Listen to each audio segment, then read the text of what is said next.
Hello, everyone. Welcome to this live transmission. As you can see, we're very well packed up. We have a powerhouse today, right? Wherever you are, from wherever you're watching us. I have Frank Rogala with me and Nikiana Jones. Hello. We have very interesting, important topics to cover, including the disclosure in Mackinaw conference that it's pretty All, around the corner. all of you will be there. Yes. Yes. Exactly. Exactly.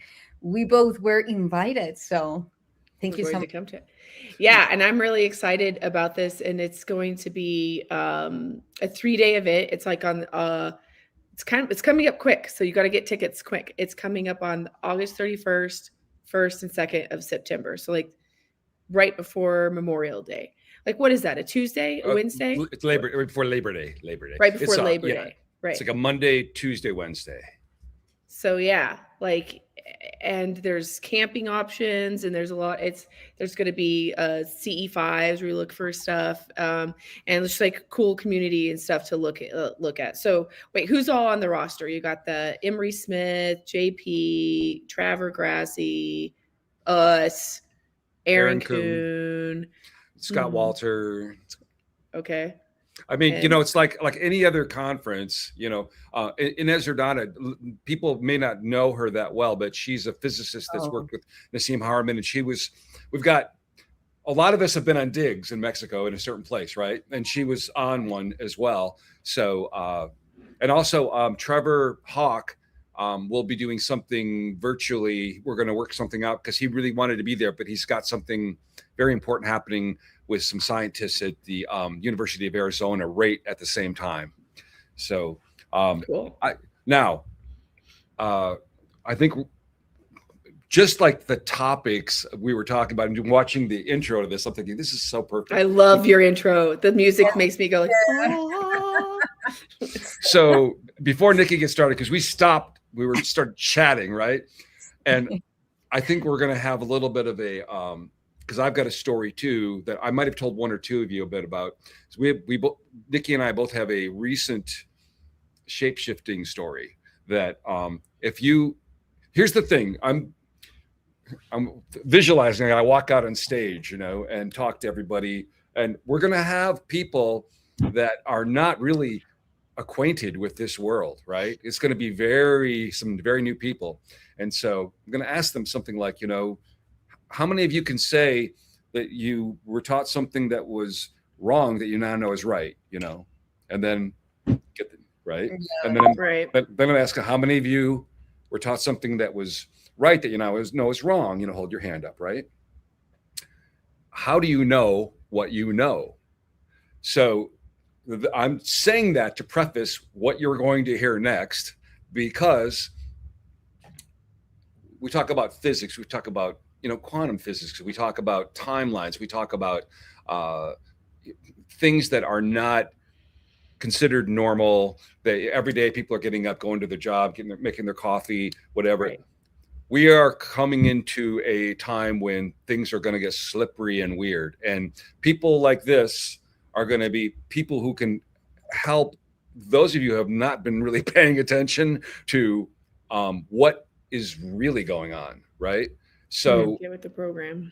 Yeah. so one thing that that Nikki brings is like she's had some experiences that I'm really interested in getting her and JP to sit down to talk about some of these other realms that exist among us, you know, because we're so used to just trusting our senses, you know, like first chapter of my book, you know, or trusting our senses and how. Which his book's amazing, guys. He just came out with it. It's called Crack in the Reality or Crack. How do you say it? What is it? It's really long. Saving Civilization, Cracking Open Reality, Beyond the Mainstream Veil. I couldn't pick one, so sorry. I'm through the first 200 pages right now, and it's like I'm like I can't believe I know this guy. This is amazing. It's like such a good book, Frank. And you guys, I'll do another interview with him just about the book, but go do yourself a favor in life and buy it right now because it's like amazeballs. It's a really, really good book. It's like the best book I've read in a while. Like I actually want to finish reading it instead of like, ugh, I got to get back to that one. You know, it's so good. I love it. And if you get one, you can get your copy signed by the author, Frank, at Disclosure in Mackinaw, which will make it even more special because then you have the opportunity to put in practice all the information that he has been delivering in such a genius way. Yeah. Yeah, one thing with the book that I want to get, and I'm so happy that, you know, people in our world are like, you're getting something out of me because I originally intended it for all the people who kind of know something's going on, but they don't quite know, you know, what it is. And they just got to get their bill paid and they got to go get their gas in their car and they're busy. Right. And so I tried to make it all things that they can look up, not just, I mean, there's a few things in there where I go, I'll say, look, this is what I think. And I don't have any basis for this, but I'm just telling you from what I've seen. But it's all things they can look up themselves and go, oh, well, that's true. Oh, what? You know, I mean, the Monopoly man had a monocle, you know, or he didn't have a monocle, or, you know. The Mandela effects. So what it will also help you when you think of things that sound like, oh, that's just imagination, or that's, you know, that's belongs to some fantasy book or whatever, to realize that we're living in a very fluid universe and it's going to get more fluid. So the quicker you understand, I mean, if you see a lecture by Yssah and she starts telling you about how the universe and the geometry works together and how it's connected and how everything is basically a fractal of everything else, you can get a little woozy, but when it settles in, it all makes so much sense. You know, it's like, it's not a mystery. People that have a hard time believing in spirituality or God or whatever, it's because we've been cut off from really connecting and understanding that a lot of the ancients and a lot of the indigenous people still have. So with that, I wanted to segue just because it's fresh. So forgive me, Yssah, I'm going to go right to Nikki. I know this is your show, but I'm like, she started with the story right before we started. Okay, I stopped her. All right, guys, full disclosure. I was like not even going to talk about this publicly, but I just was like, talking to my friends because I'm like, I need some advice about this weird thing that just happened to me. Okay, so, but fine, you can hear this is how my world is, right? Okay, so I'm a flight attendant. A month ago, I was on a flight and I have never seen a shapeshifter before because I've heard of them and I've had people one-on-one tell me about shapeshifters, all this stuff. And I was like, cool, like neither here nor there about it, right?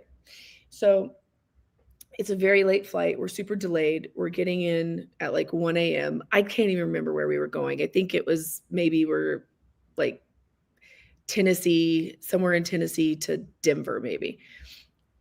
I am like I'm picking up trash in the middle of the night, and this girl on the end of the aisle looks at me, and she's got short dark hair, and she throws away the trash and she says thank you. And I like double take, like look at her because in my brain I was like, oh, that looks like that chick who like got her hands burned and then was like a scientist got killed or killed herself or has a mysterious death, like one of those missing scientist stories they're talking about. And I couldn't remember her name. And so I kind of started looking at her and she freaked out that I was recognizing her and she shapeshifted in front of my eyes into like a blonde chick with a top bun on her top of her head. And I was like, oh my God. Okay, cool. Like, so, I get back and and I'm going through the gamut of, did I actually see a chick just shapeshift in front of me? Did I have a weird psychic vision? Like, did I like what? Because it looked like, from my perception, it looked like this chick changed into another chick in front of me. But that's not even the interesting thing. The interesting thing is Amy Estridge. I then went and looked up the girl who had the things burned or whatever.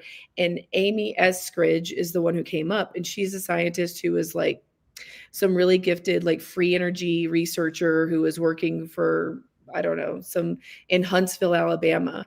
And then I still, like, this is how dense sometimes I can be. I still didn't even look into her like stuff, right? And then a couple of weeks ago, or like a week ago, I told this shapeshifter story to my friend Tyler, who was like, oh dude, I just watched this Michael Sala video and this Uber driver had Amy Eskridge get in the car like a month ago, like about the same time I saw her, and tell him that she's still alive and she's working on all this free energy stuff like underground in like a bunker in Alabama or something.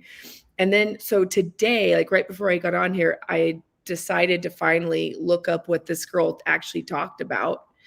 And so yeah, she's talking about how like there's this actually, okay, her this is Amy Eskridge's thing that she said before she passed away, was she was saying that, like, guys, we are in a timeline war, and what's happening is that there is a catastrophe that's going to happen around 2029, and like 90% of the world's going to die, and the billionaires are building bunkers right now to like protect themselves from it, and the other people who they're like 2 to 10% that are going to survive end up in the future having like there's like a timeline war between those that went into the bunkers and those that survived Mad Max style naturally. And then they're like the ones coming back and messing with our timeline war. So like, I don't know if it's true or not, but like I have had other visions and visitations about something very similar before. So this is the first. So I'm a little bit freaking out because I just didn't realize that they were connected anyway until about 10 minutes ago before we went live. So that's why I was like, guys, Well, I have so much to say about that. 2029, they say, like even Greg Braden talks about this, that there will be this Apophis body, celestial body that is going to come close to the Earth, and then it's going to block like all satellite communication, all form of technologies. And perhaps that's one of the things that they're tapping into, like perhaps even collapsing with the Earth. So far the predictions have said that it won't hit the Earth, yet it will go close enough to actually like mess with all the technology on Earth. And about the bunkers and so forth, I had a vision like a few months ago. I even shared this with JP. So I was in this landscape, beautiful landscape with mountains and so forth. And then I was with someone, and I felt the urge to leave that space and go to the next scenario. So then I did.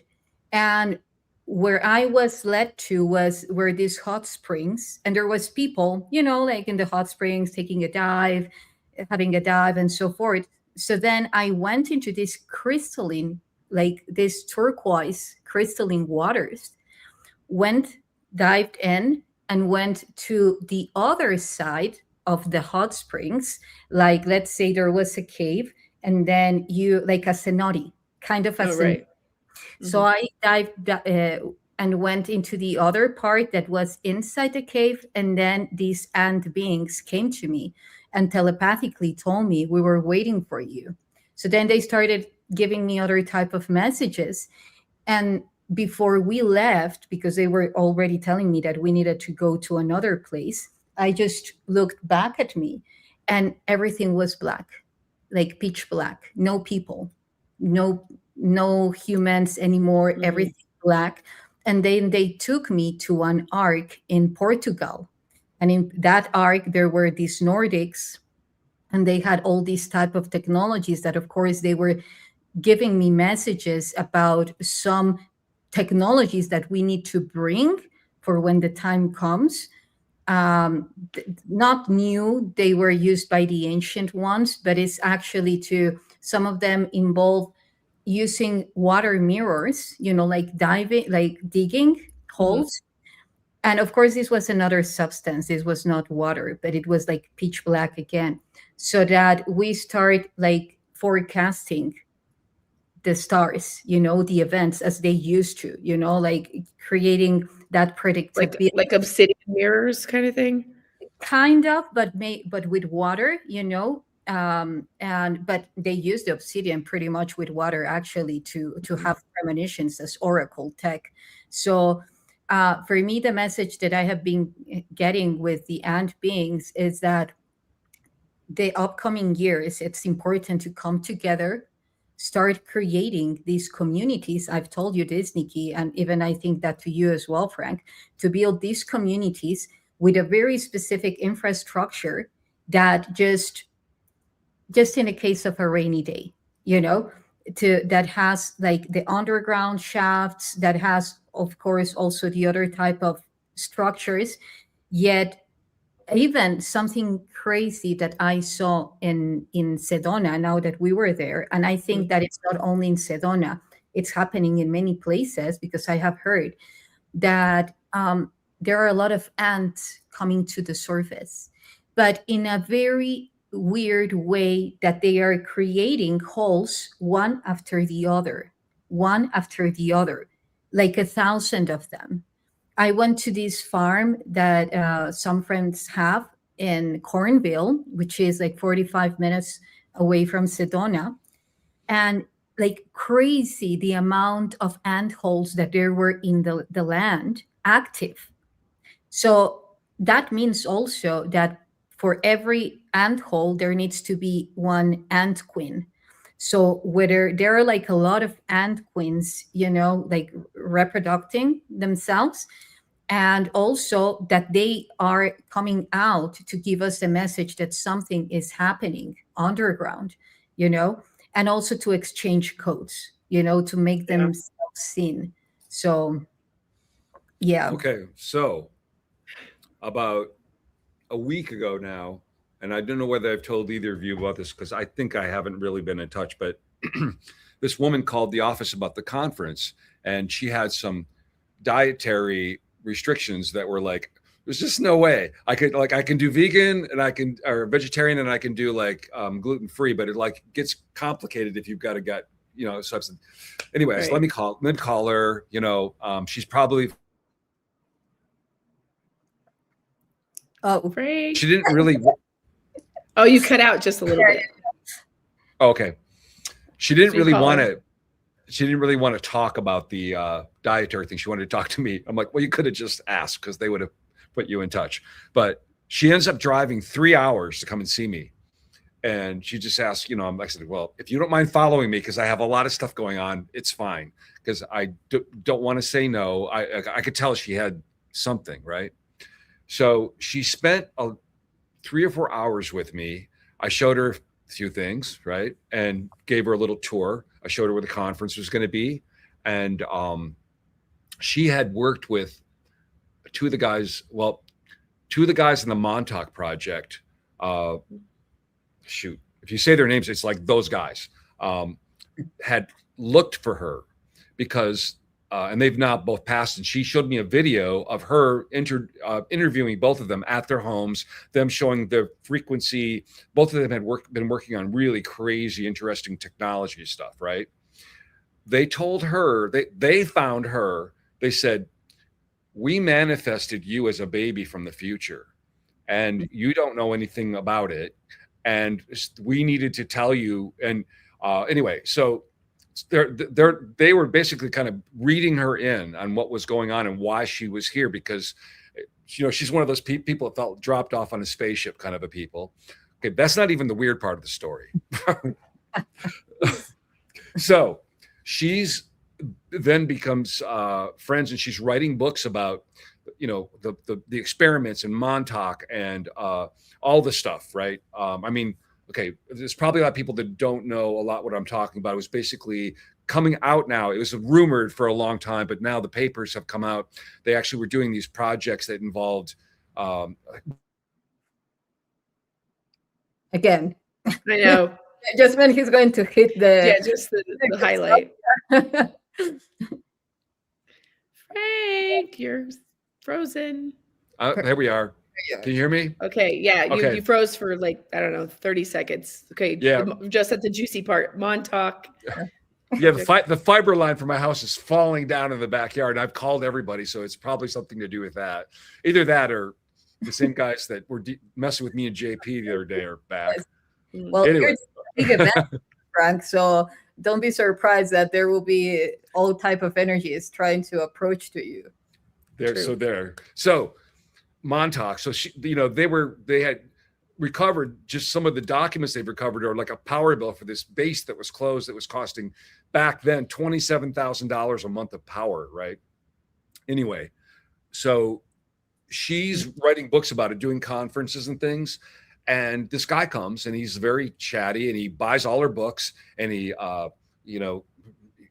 keeps in contact and reads them all and starts a relationship. And he's a finance guy. He has to go to New York every once in a while for a couple of days. And she said he would come back and he would just be like, she goes, it would be like they made a clone, but it wasn't quite right, but it was almost all the same. She said, but it didn't throw me off that much, right? And she said, but then I would get pregnant and 2 months pregnant, and then it would just be gone, like no miscarriage, nothing. We've heard these stories, right? Yes. Now here's a woman sitting across from me, looking me in the eye, telling me this, right? It happened twice. She goes, then she asked me this question. She goes, now is it normal? Like he goes away for a weekend, comes back, and and she was real embarrassed. I'm like, listen, I majored in human sexuality. I'm practically 70. I grew up in the 70s. I'm not even going to blush. I don't care what you have to say.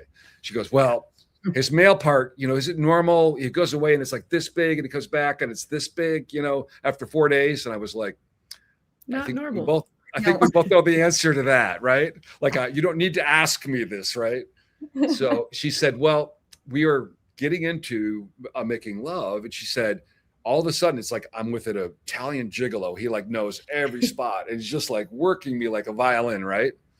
And she said, she's in the throes of and she says, and he feels like way bigger than he's ever been, right? And she's like in the throes of ecstasy, opens her eyes and it's not a human on top of her, right? Oh, yeah. Immediately, that adrenaline, she throws him off. Well, apparently whatever his male part was had a hook and it ripped her open. And so she's screaming, right? And he just looks at her and goes, sleep. And she said she went unconscious, woke up. It was like 5 hours later, blood everywhere. She had to go to the emergency room. Everything that he had, because he had been in her house for years, was gone. And he vanished, right? Wow. And she hadn't told anybody this. Like she's sitting across from me, and I'm seeing like in her face, that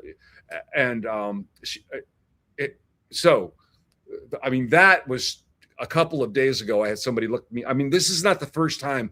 Billy Corgan, the lead singer. I was going to say, Billy Corgan of the Smashing Pumpkins had a similar story. He was in the middle of Cordis, and he said the chick literally shapeshift in front of him. And he's talked about it in public, and he won't say the name. It's somebody actually prominent, right? So these things sound crazy, wacky, whatever. But like the first chapters of my book, I'm talking about we are blind. We do not know what's going on around us. And it's been on purpose that we've been blinded. We are being used, and these things are out there, and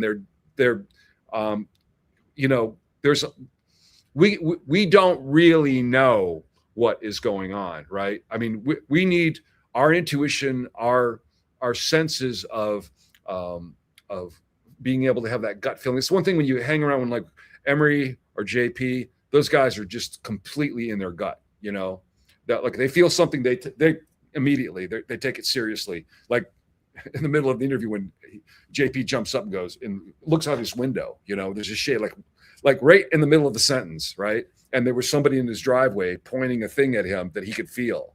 Put his helmet on. So anyway, it was just so interesting that you brought that up. This just happened. I haven't really talked about it a lot because it it seemed like a real kind of personal story and kind of traumatic. And probably Preston Nichols was one of the guys that she had looked her up and she has interviews with, because it probably wouldn't be really hard to figure out who she was, but she was completely traumatized by it. And she's kind of gone out of this world. So her stepping her toe back into disclosure at Mackinaw was kind of the first thing for her to kind of come back into this world, and you can imagine that. I mean, what kind of a violation is that? I had horrible physical things happen to me similar from the time when I was 10 years old. That there's a video online if you want to look it up. My name with UFO, you'll find it. But I was talking to Corrado Malanga and his people in Italy, and not many people here know about him, but there he is revered. I mean, that conference room with 1,000 people for the second Sphinx was there because of him. And I was just talking to these people today. I said, can I talk about this? Because he has not put his stuff in English because he says he doesn't want to be murdered. But he's starting to do things in English and we're helping him, right? He has a test he can do on people to tell whether they've been messed with or if they had implants or whatever. And then he's also got a therapy thing for people because it's traumatic. Like there's a morphogenic, you absorb it, even if you're not remembering it, it's very traumatic and you hold it. And so he's got it's a incredible source of information, and he's very scientific, but it just has not been exposed to us here. So anyway, it is so weird, the amount of science or the things that are hidden from us all, or that never make it to the light of day, and that's been happening for a really long time. I don't know. I feel like something is in the air is changing. Something's changing. And I also feel like we have a lot more control of timelines than we think. So that is what we really gotta we're not hopeless or helpless to any of this. I think there's, go ahead.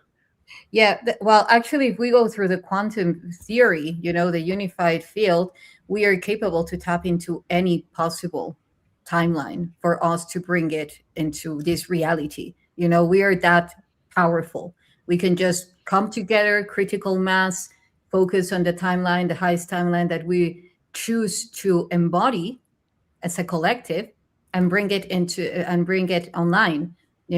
Like, for instance, when you were talking about the shape shifting, you guys, I was like, wow, I also can shape shift, not in that way, but I have been taking photos where people say, like, who is that? That's me, depending on the frequency of the temple where I am at, or the codes of the space.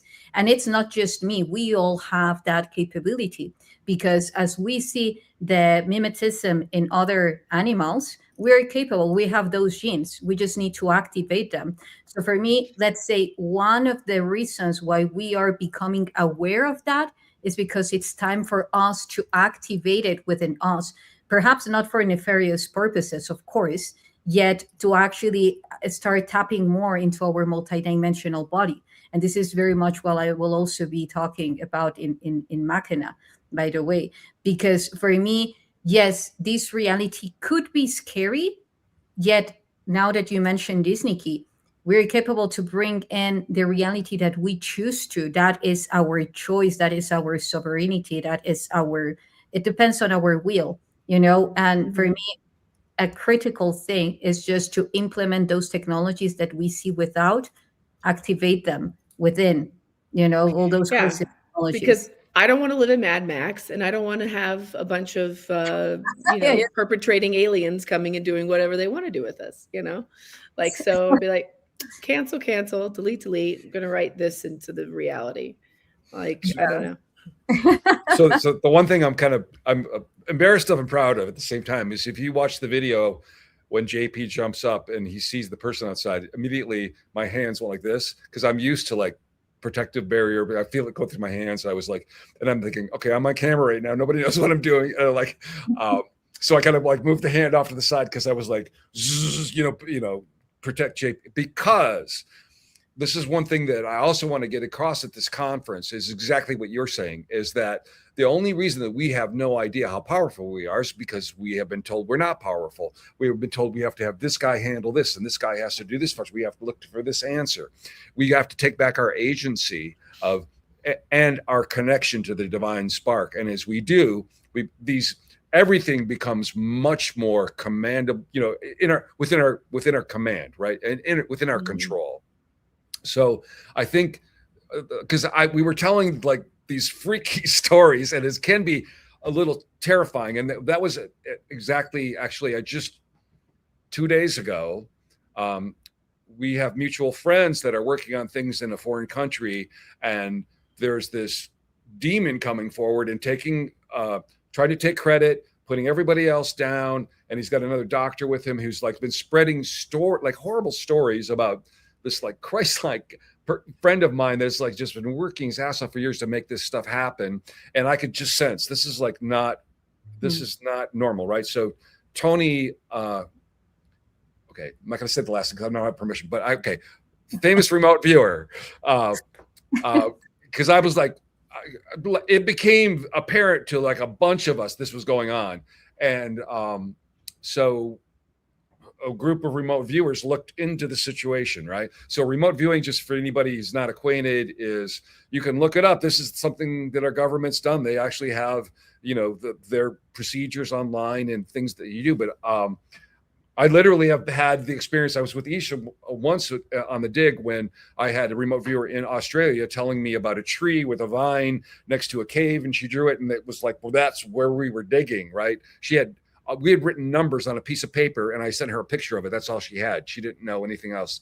I was in the middle of the desert, and she was in Australia, and she said, well, I want to help you. And I see this big square cube, it's like a big cube square. And I didn't realize at the time I was crawling under a rock that was a big cube square until I had pulled the artifact out, right? So I just say that because your government has, and other governments have put a lot of time into studying that it's a real thing. It's there are stories about the guy that saw the Russian submarine that was completely didn't fit any other scenario, described it perfectly when it was going to be put out. There wasn't a channel to launch it, so they thought he was crazy. And then right before it was launched, they dug the channel and put it out. So this remote viewer remote viewed this demon and went, oh, yeah, totally. Cabal all the way, has staff, has money, blah, blah, blah. Because I was like, okay, what do I do? Do I make a coloring book? Mr. Rogers video, how do I handle a demon here? And because sometimes, and then JP is spooky, right? So right in the middle of the thing, he's turning me and he's going, now don't be putting wood on the fire because the fire gets bigger, right? As I'm thinking about this. And then JP is the reason this conference is happening, because I said to him, I said, JP, it just occurred to me, I thought that you misconstrued, our conversation about going out with a bag and a pine cone. That's a whole nother story, right? I said, now I know you saw it, and he goes, yeah. And he starts describing the whole scene. You got a bunch of people. We're in a field. There's a big sky. I have a bag, and there's a pine cone, and then ships are coming down, and I'm like, exactly. Yeah. So because when you were talking about a vision, it's like I'm always wanting to ground these things because I know you guys and I've seen things, right? But I also deal with like 1,000 muggles a day, right? And so I'm always looking for the way in to get through and help them open their eyes and see, because every time we get a crack through the of light through to somebody that's been just kind of embedded in this matrix of lies and deception, it's helping to for all of us to manifest a field that we have better control over, that we can make it into something that's good for us rather than having us be controlled, right? Yeah, that's true. Yeah. So, you guys were talking about the timelines, and now you were also talking about consciousness transference. That's how I call it. I would also love to hear your input on that in a bit, Nikki. But I just want to say that I was listening the other day, and for me, it was like such a confirmation, not needed yet. It's always nice when you see that people is tapping into the same informational field.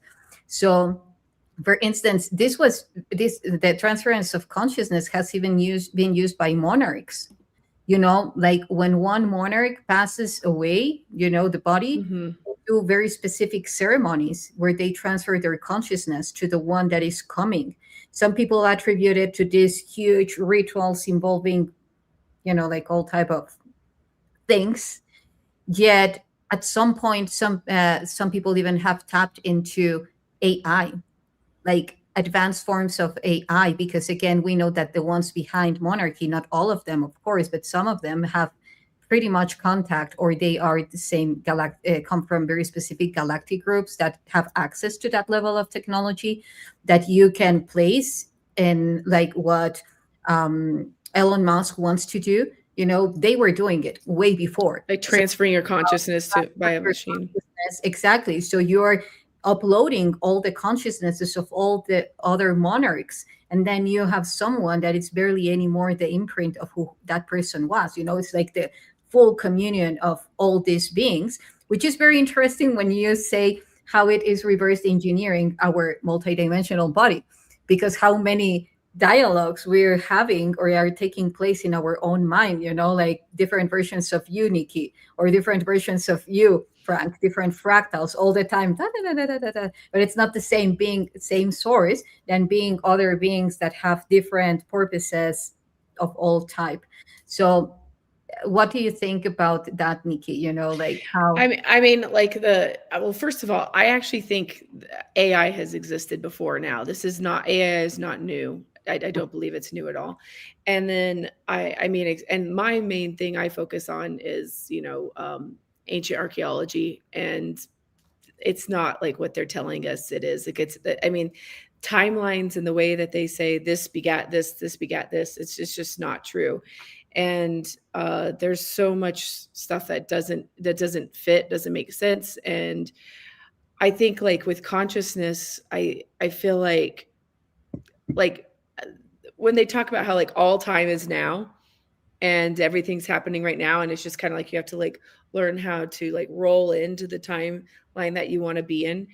I mean, I think we can do it. We just have to actually stop pretending we don't remember how to do it. And we actually have to like just take our own agency and just do it. And I'm even one like saying that and not even sometimes knowing how do I like, I was talking to Arcturus Raw yesterday, and he was like, your eyes aren't just receivers, they're also projectors. He's like, if you look at the way that they're actually like the cone, the funnel, the way it's actually, we're actually projecting our desired reality out as well as receiving light codes. So if you really start feeling into the fact that we have instrumentation that does look like the way a projector looks, that's like there's something going on with that. But I mean, also in terms of just continuation of consciousness, I think like something that always sticks with me is like I, I've seen myself when I was a little kid. I saw myself as like this age now, and I was in the fifth grade, and I was on the playground, and I just had this like my one friend didn't come to school that day, so I was having to swing by myself or something. And then I remember I felt this like compulsion to go. I looked over at in the fence line. There was this lady standing there, and I was like, oh, and I had this compulsion to go over there. So I walked over there, and then I looked at her, and then I was like, "Oh, you're me." And she was like, "Yeah." And then she said to me, "You just had to see me. That's all that was necessary." And I said, "Oh, okay, old Nikki." And then the bell rang for me to go inside, and I was like, oh, "I gotta go." And she's like, "Okay, that's fine."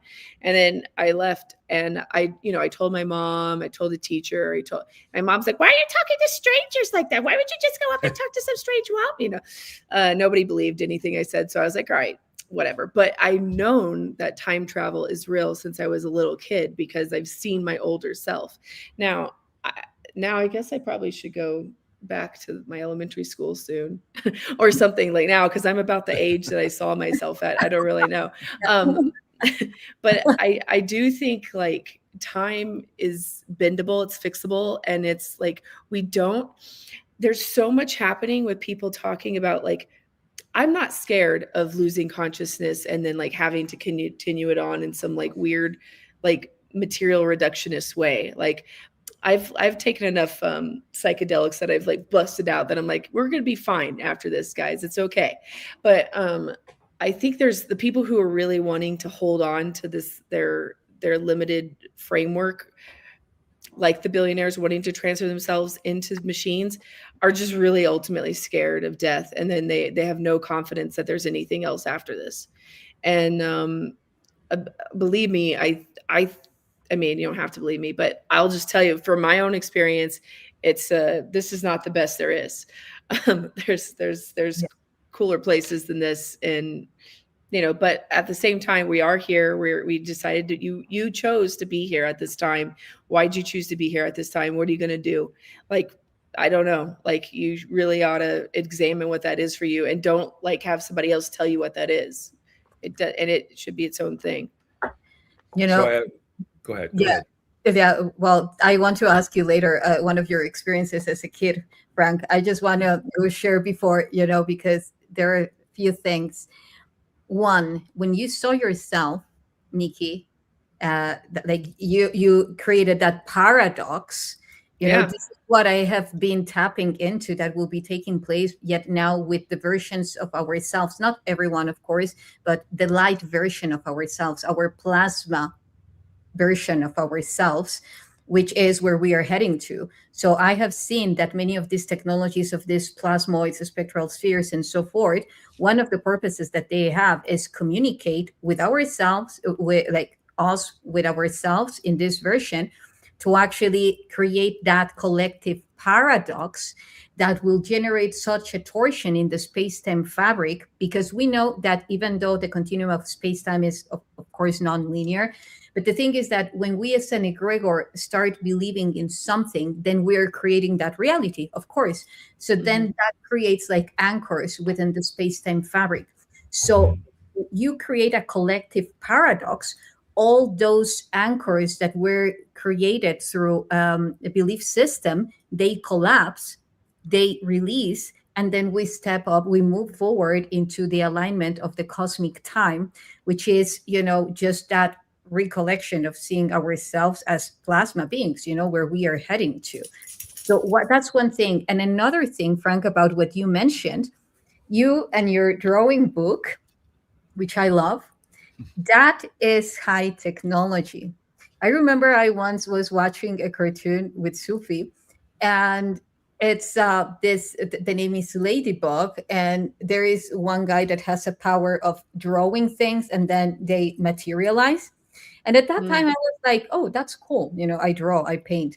So, but then I started remembering that and I don't know if I have shared this with you, Frank, surely not with you, Nikki, but they would put me in one of the times that they would take me as a preparation for something.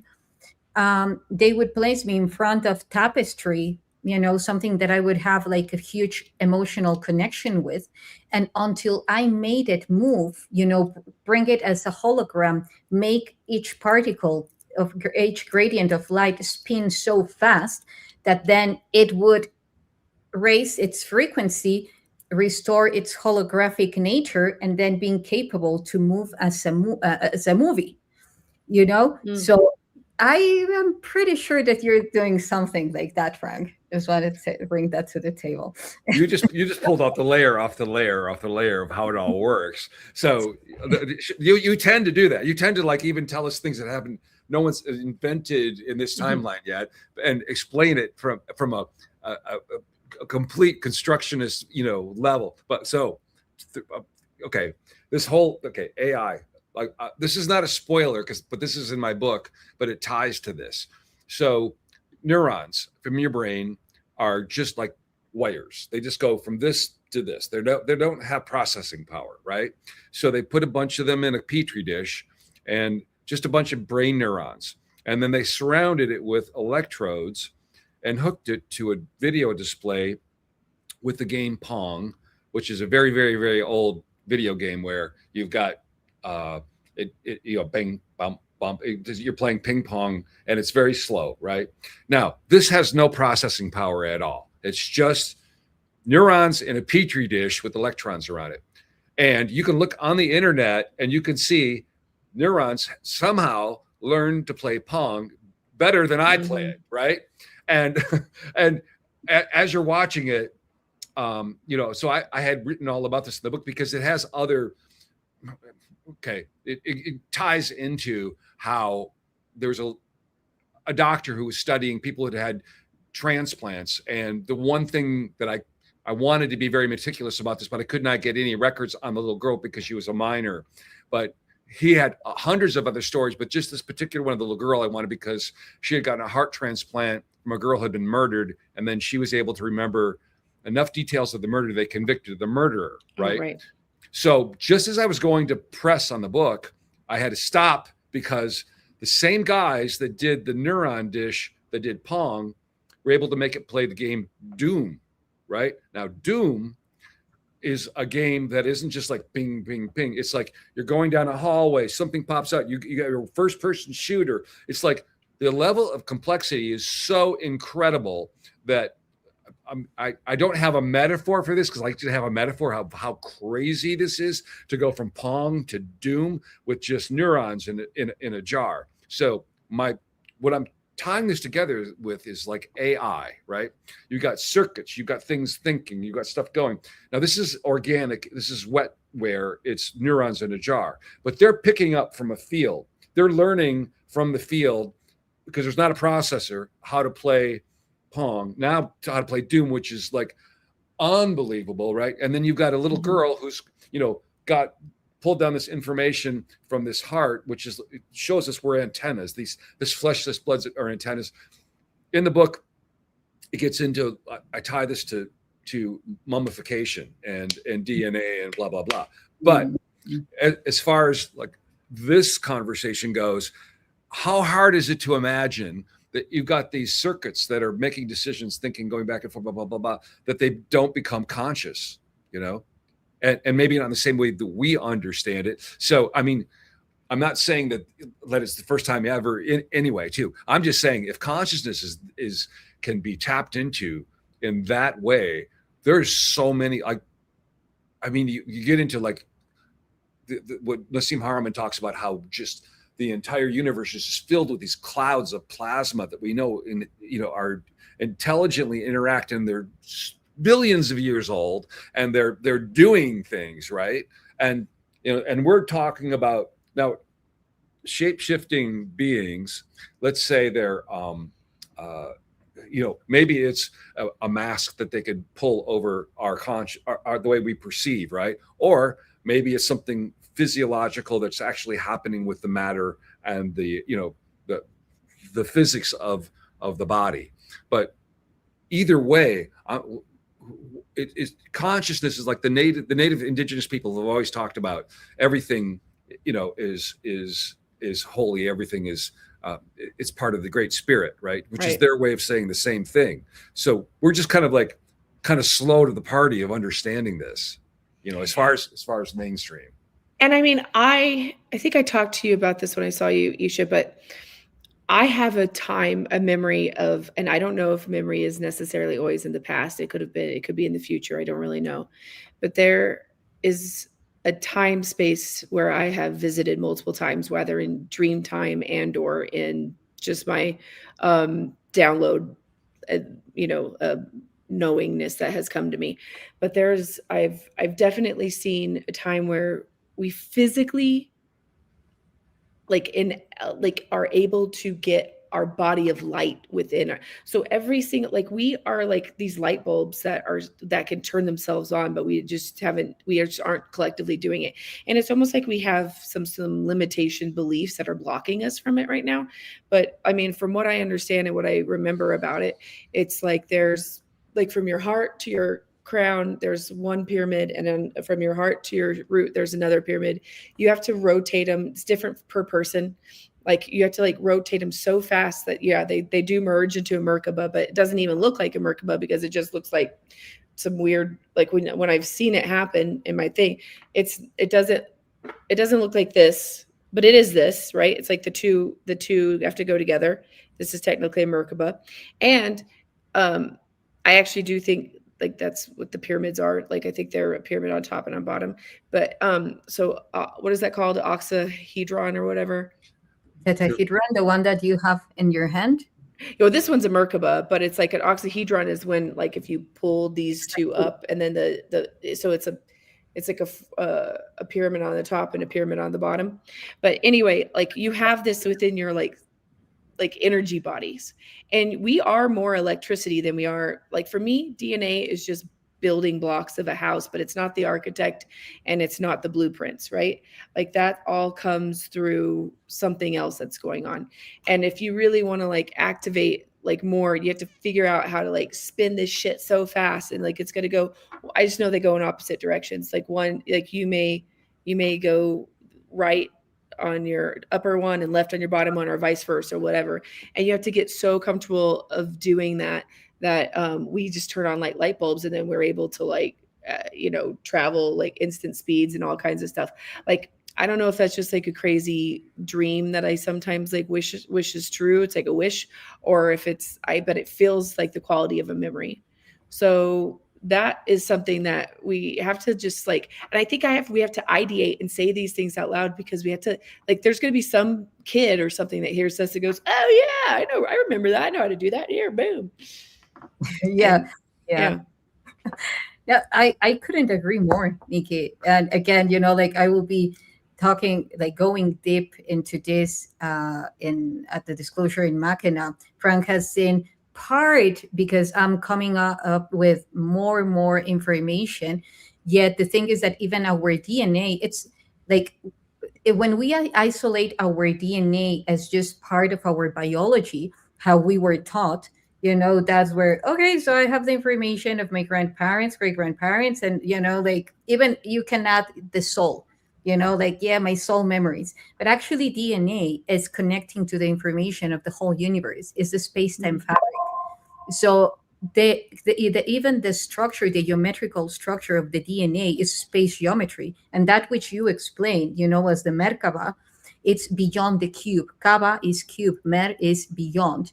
So it's how I see it sometimes is like we're in this incubation, until we fully remember. And then we unfold that cube, and then we become that Christ consciousness, which is the rainbow consciousness, which is the plasma consciousness. Because for me, like the information that I have tapped into and how they encoded it, everything in ancient textbooks, it says it, like they removed the parts that connect us to that electric field, to that plasma field, to that enlightenment.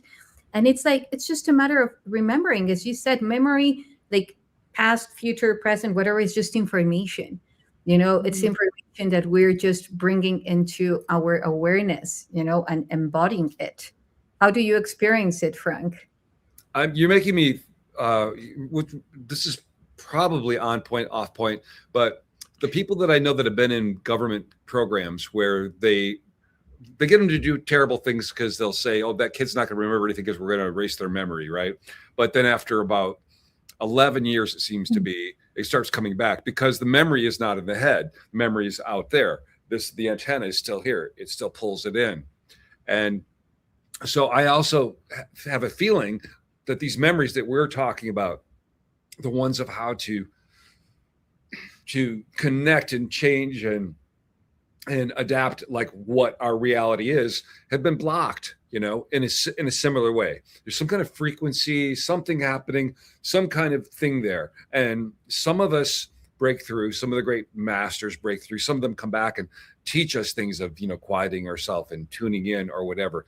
But I feel like my intuition is that we are moving into a frequency or a space where there's just, they got no way. They can't do anything else, right? It's just gonna happen.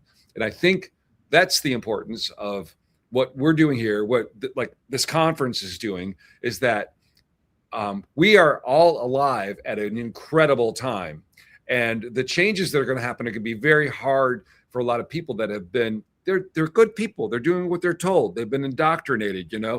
programming is professional, it's relentless, it's intravenous, it's like electronically supported, and it's culturally supported, and and there's penalties for it. And this part of like that's part of what really came together for me for that book. I was like, what is going on?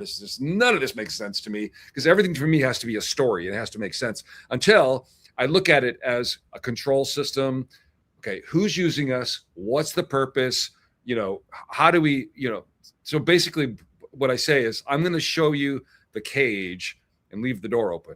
Okay. So you guys can leave if you want to. Yeah. And, because otherwise it's so easy to stay blinded and to ignore all this evidence. Not you guys. You guys are like walking right out of the matrix all the time. It's just like it's crashing around you. But it's our field that we need to get enough of a number where our field gets strong enough where we can kind of like start surfing this thing and moving the wave where we want it to go. Yeah. And one of the things I think about what's important about conferences or meeting up or going to tours or going to, just stuff like go meet people in person. Because yeah, we do deal with like, whatever we were calling it 3D, but like we deal with real life all the time, paying bills and whatever, existing in the universe and reality. And that beats you down if you don't find other people that are also open to this being more than what's told to you. It gets to you a little bit. So it's like it's nice to create a community of just somebody else who, I don't know, like, and we're all at different levels. Like some people are like, I don't think we've been to the moon. I don't even know what I think the moon is. Like, I don't know what's going on at the moon. But some people are like, no, we have bases on the moon. We have so much. I don't know. I don't really care. But at least we're questioning the narrative about the moon. Like you're gonna meet people who have such different perspectives within this thing. But the point of all of this really is that like we're like, no man's an island. We're not going to get out of this game alone. We've got to play together. Like we really got to figure out like, and I'm realizing that more and more because I'm typically to be a person who wants to be an island. I'm one of those people who's just like, yeah, I can figure this shit out by myself. Don't talk to me. But I can't, and I'm not. And we need each other's helps with things. We need little pieces of, I need your little piece of the puzzle. You need my little piece of the puzzle. And when you meet somebody in person and you get it going, yeah, it's Charlie. I love Charlie. Then it's very powerful, you guys. So don't underestimate the value of meeting up in person for 5D kind of things. Yeah, thank you for bringing that up because I remember Emery said that once you enter a conference and start connecting, and not firstly a conference, any type of this, like any type of event of this nature, once you enter, you will never be the same. And even though that happens all the time, when you get into this place with like-minded people, your DNA starts to activate impressively because your codes acknowledge, like my codes acknowledge your codes. So then, we start evolving, in a like potentially, definitely more than if we were at home, by ourselves, because you're amplifying the field, the unified field of resonance, of coherence. And for me, Yeah. coherence is so important for light embodiment, for the highest timeline. You were talking about well, not Stargates, but all these technologies that are messing up with timelines. And what came to me is like the way that we have been going beyond that foreplay is by owning our DNA. Why? Because for me, our DNA again is entangled to the space-time fabric.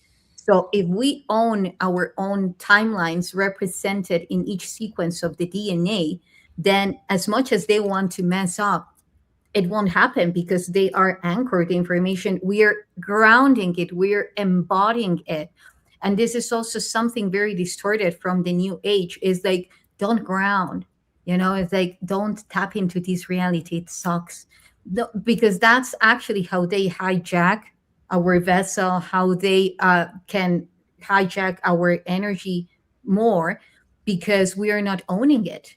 Yeah. So owning our body, our DNA, it's one of the reasons why we're going beyond those manipulations, that those time manipulations, because again, time is memory.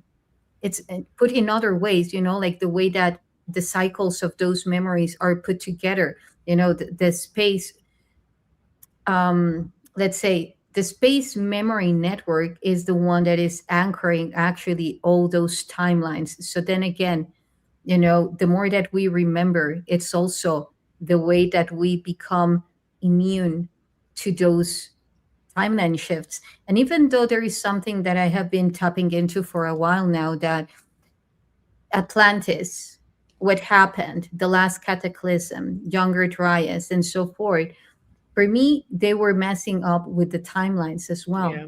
There were so many Mandela effects taking place. This is why you recall something, why Frank remembers another thing, like, and because all those things happened. So we're tapping into those different realities that truly took place. So they are trying to take us to the same place if we allow that. So you might say, Exactly. okay, so are you saying that in that time they didn't own their DNA because apparently they were highly advanced in their consciousness? The thing is that there was a rupture, what I remember, with the heart and the mind. It was very much everything left to the thought and very much left aside the heart. So I also know that if you want to tap into the purest memories, into the primordial field, tap into the memories of the neurons in your heart, you know, in all your three brains, also the gut brain, as Frank was also mentioning, the importance of the gut brain, very much connected to the intuition as well, to your three brains. Yet the heart ones, I feel that they they remained pure, and because they cannot be hijacked, because the heart is the power source that not only keeps your vessel, your physical vessel, alive or not, it's actually the capability of transmitting purely the primordial field or source, you know, due to its own nature. So, yeah. Well, one of my friends, Anne Ishitashi, she has I think you know her, Isha, but she has a channel and she always says it's called Skin Suit Manual. And she says, if you aren't programming your reality, somebody else is going to program it for you. And, and that's like her like theme that she says all the time. She's just like, you better program your own reality or somebody else will do it. And I do feel like, with memory, I do feel like our memory has been hijacked. Okay, cool. But instead of playing victim, you can force your own, like, stop saying I don't remember my dreams. Stop saying I don't remember what happened before this lifetime. Stop. Even if you don't like remember it, like, you sit with it and you feel into it until you do remember it, and you don't give the power of words into I don't remember. Like, stop saying I don't remember. That's not good for us. Like, you have to, like yeah, I do think that we're in some like sort of amnesia, like Alzheimer's realm of like, yeah, what up? But still, like, let's you're not going to clear it by going into that. We have to like really, we have to start like trying to have our will be stronger than the forgetting. Yeah. So you're making me think of several things here. Yeah. So I think that part of I'm getting back to, like, yes, we need to take back our agency, we need to take back our power, but I also want to acknowledge that we are there's some bullshit going on, right? And like when I look at the artifacts that I've got, I've seen quite a few myself. I've got some. A lot of them, are split down the middle.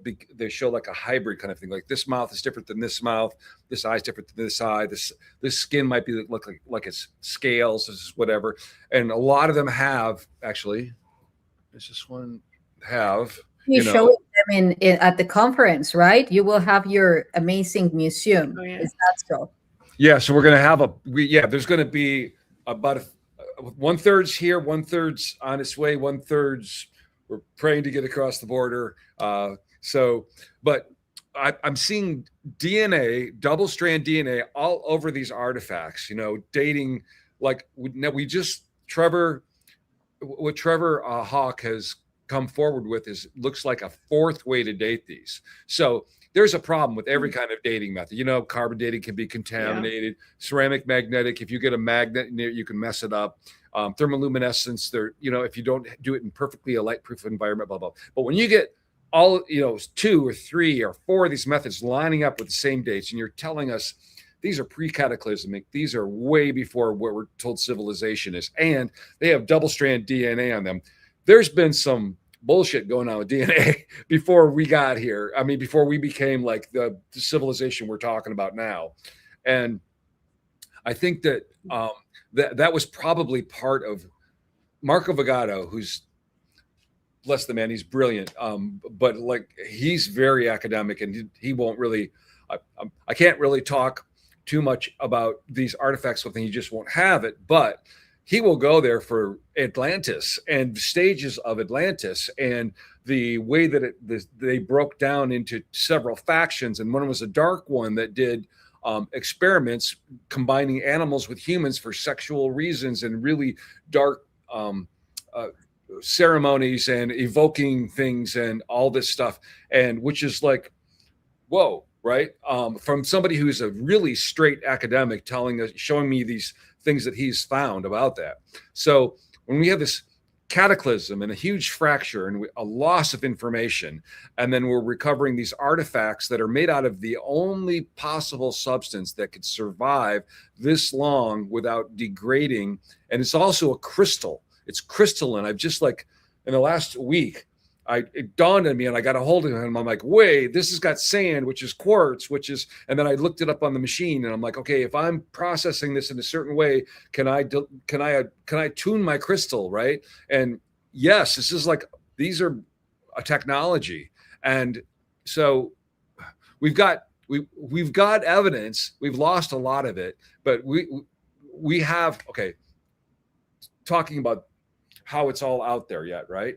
The language is on here that's lost. It's very, very old. And Yssah has an idea that it's an algorithm, which could be. But we also have a couple of new ways that I'm thinking of, because we don't have a Rosetta Stone of several languages to help line it up. And in Egypt, I actually witnessed Muhammad Ibrahim discovering the meaning of a hieroglyph that hadn't been known, because if you see it in 2 settings and you look what's around it, you can figure out what it means, right?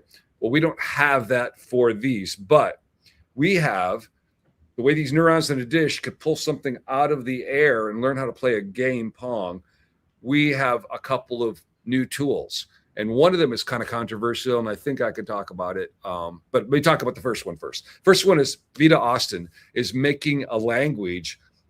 Basically, simplest way to say it is the language of the Akashic records. She's doing hundreds of thousands of partially frozen water slides to get this language that is like a universal language that's kind of imprinted, in the universe, right? And so the next step with this would be to take some of these thousands of symbols we have and then start asking it to help us read it. We also, these, for lack of a better word, and I wrote about this in the book too, because I'm kind of insufferable. When I write a book, I've like studied so many things, and I've got them all right at the tip of my tongue, and it's like, well, actually this, right? But the telepathy tape kids, they have, along with like knowing what somebody's thinking and knowing what, and all gathering at night at a virtual place at the hill, right? Right. They have access to this Akashic records, and some of them are really excited about helping with decoding these stones. Now, it gets super tricky because it's like, oh, are you using them? Are you, it's very tricky because they don't, the system doesn't tend to give them agency for having needs or wants or interests, right? It's like you're trying to get your own thing out of them or whatever, right? So it's tricky, right? But there's some kids, and I'm not gonna say anymore because I don't want anybody tracking down or getting anybody in trouble, but they're very enthusiastic about helping with this. So not only do we have like the idea of this or the evidence of it, but we can like use it as a tool. We got like between Vita Austin like giving us the language of the Akashic records, and we've got these beautiful nonverbal autistic kids that are able to communicate it to us. So this didn't exist 10 years ago, you know. Yeah. Yeah. Well, that's fascinating. I love what you said because about Vera Austin and also the kids. It reminded me that, for instance, people that were born blind, actually how they see reality is through geometries. If you tell them, okay, so you have a person inside, read its field, how would you draw this person? And they will draw it through geometries. And which brings me also, like in Petra and Jordan, in Jordan, when they would depict the first forms of the primordial feminine, they would call her Alati, which was, or Allahi, which is the feminine form of Allah. Mm. They would draw her in geometries because they would say that the primordial forms couldn't be contained in physical matter, that they would expand through geometries as the very same universal language that is geometry itself. Mhm. So, for instance, when I have read through this very specific system that I designed, the spectral geometry transceiver, now I upgraded it because I'm not only transforming geometries into frequencies, yet also numbers into geometries and then into frequencies. I just did that with the Mayan calendar and data frequency because not, the Mayan calendar is all about algorithms, numerical values. So I transformed that into geometries and then into frequencies and then shared it with a group that I'm facilitating the online course for the plasma body activation. And they had these huge, intense experiences just by listening to it. I will share it with you guys. I would love to see what you felt because it's not only that they're algorithms, it's like it's wholeness. You need to go through a whole process of reading. For instance, if you have very geometrical patterns, what I do is read the angles because then the angles, if they are consistent and they are creating the specific tokens, then they will lead to specific numerical values that then can be translated into more uniform geometries or space geometries, like more symmetrical, and then translated into sound. Because translating into sound directly those languages that are highly asymmetrical, and not random, because for me, they are showing a process and there are different levels of reading them. For me, the ultimate one, which is how you activate those letters, is amplifying through your own plasma field, detecting and scanning from which part of your DNA or your electromagnetic field they are in resonance with. So then creating a high coupling regime that through that quantum entanglement is going to amplify the spin of those very same glyphs and spin them through your genetic code, spin them. So then each symbol becomes a sphere that contains the pattern of life, which our dear friend Nassim talks about, yet sustained through the vector equilibrium. So it's a stabilized structure that it's like the blueprint of something. You are bringing into the holofractal field a story that then comes alive, because it's telling you how to use the spectral spheres, how to encode them, how to do this, how to do that. So there are different layers, and it's lovely. So it's like you're, instead of reading music, you're reading frequencies or something. Like you're figuring out how to. That's really cool. And Frank's book does a big section on language too, and about basically we're kind of, dumbing ourselves down in terms of like being mono languaged, and we just have shortened everything, and like whereas like hieroglyphics are, and even a lot of languages like Japanese has like where you phonetically are saying the word, it's like spelled out kind of how it is in English, but then there's those characters where it's like these images have meanings in their own self, right? So there's all this stuff that we're losing so much in translation, and like it's not like Sumerians little was, that's not like phonetic, like they probably didn't talk like 127 725 or whatever. I mean they these were some sort of symbols that free translated like reading music. Yeah.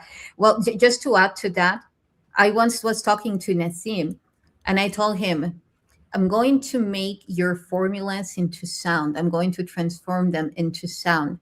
And that's how I got to to create an alphabet that I use every time that I'm, connecting with stargates and so forth, because you can transform, you can translate every formula into sound. Now imagine having a Sims whiteboard, like full of formulas, and then chanting them or playing them into frequencies.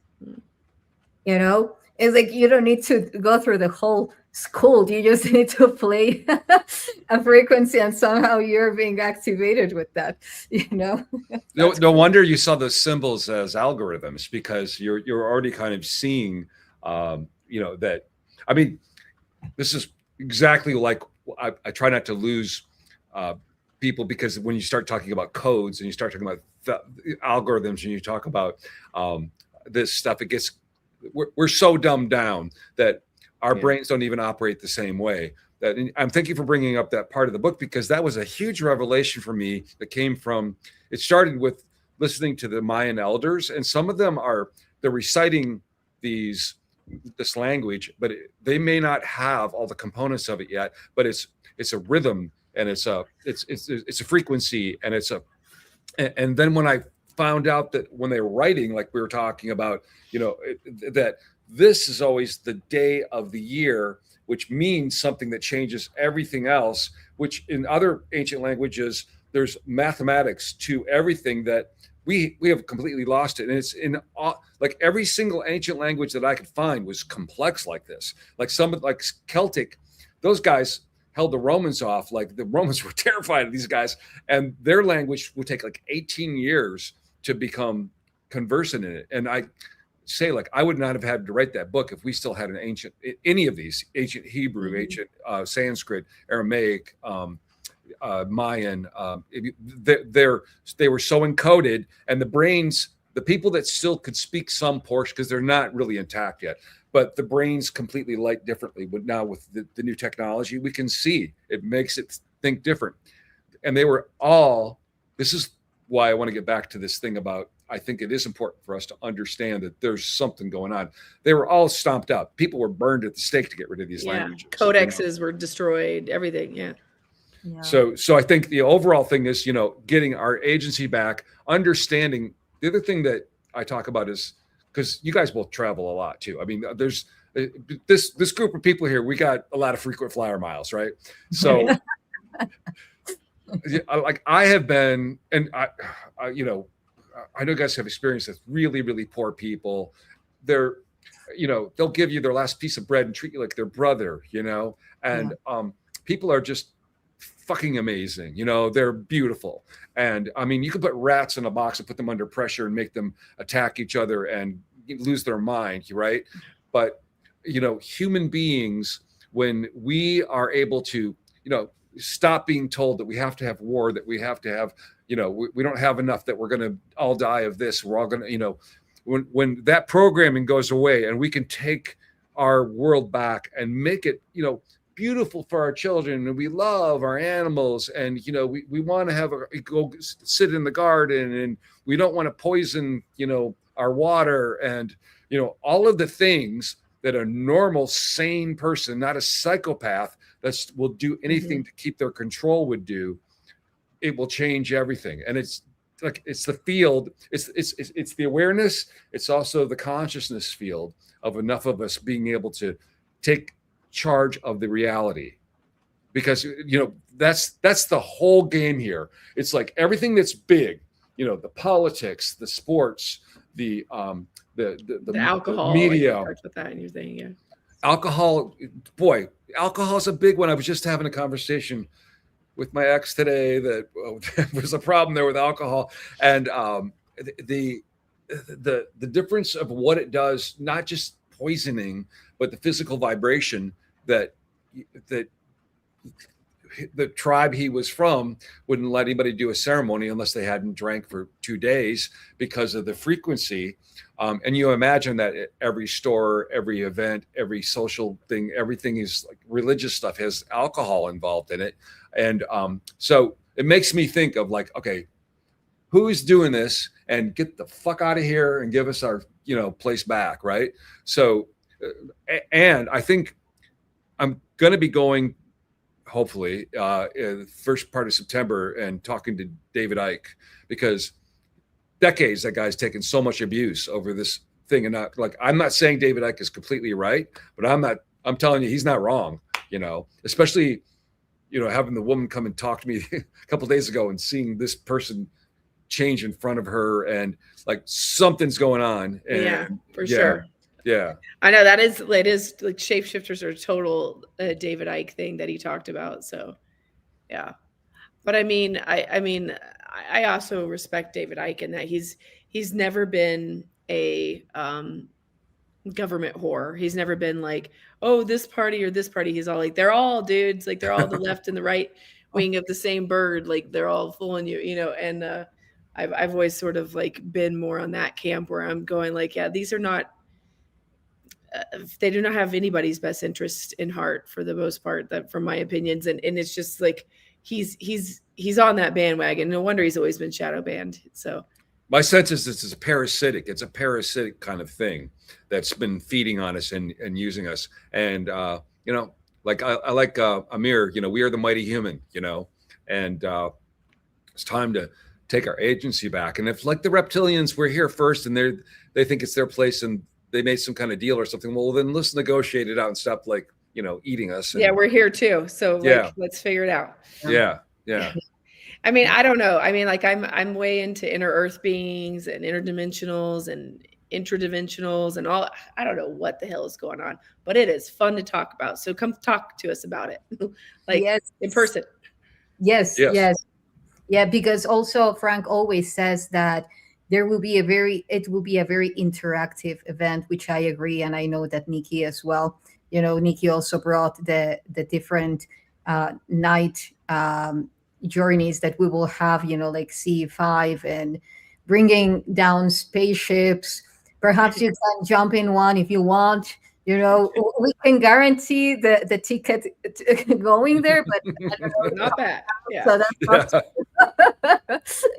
Sure. But yet we will be having lots of fun, lots of expansion of consciousness, and mainly, it's not all about the speakers. It's also about you who are coming and nourishing us as well with your presence, with your experiences. Because I'm pretty sure that you, who beautiful tribe who are joining us, you have also many, many stories to share with us, and actually it's a feedback. It's an exchange of codes, with one another, not just one way to the other. It's like both sides. So I tell met us. Frank at a conference. I'm sorry, Yes. what? Yep. I met Frank at a conference. We just started chatting it up. I was like, I like your dog. He's cute. And then the rest Well, is kept history. running into each other. Yeah, and kept running into each other. And then it was like, bro. There's Well, something here. Yeah. Yeah. So yeah, that is a very, very good point, because like, for one thing, this conference has a lot of things that I have never seen at a conference before. I mean, okay, let's just talk about really quickly what JP, the pine cone in the bag. We got a guy coming who's ex-military, who's whistleblower, insider, bringing a pine cone given to him by a Nordic being from a ship, right? He is a very intuitive person. He's intuitive this whole conference, by the way, but he thinks he needs to plant a seed in Mackinaw from this pine cone. And I, Yssah's helping me. She's going to, we're arranging, we've got several, I got one over here, handbags, Yeah. because of these, ancient um, Now, images of beings with handbags and pine cones. And there's so I've got uh, three or four, and then my friend Anthony had one. In shipping it broke, but inside of it was black crystal, and I've never seen one like that. It was very heavy, and so he's using some kind of like museum kind of like glue to kind of get it back together. And we're going to just put them all up for JP and let him vibe on which one he wants. I mean, JP over a photograph will go that. So, but the museum is you're going to be able to encounter these artifacts that we will explain what, I mean, I've pulled them out of the ground myself. Yssah's, in the desert, like in the middle of nowhere, and we've now learned that there, this polymer that's crazy. For 4,500 degrees, you have to heat them in order to make these, and they're impervious to hot and cold. They don't allow lichens to grow on them. There's no moisture intrusion on them, and they allow fine lines to be drawn. They're superior to any type of rock on Earth if you wanted to leave a record behind, right? And they're crystalline. And we all know crystals seem to be a trans-dimensional type of device that could do a lot of things. Nassim's got one that makes a current all the time. A Nordic being, Jan Noridian, gave a Vogel crystal design wrapped with copper and silver, clockwise or counterclockwise, and that makes a current too. It's pulling from somewhere else. JP has encountered crystals on these arc ships that seem to be integral to like the survival of this entire ship, that had emotional effects that made him see past, present, future as he was holding it.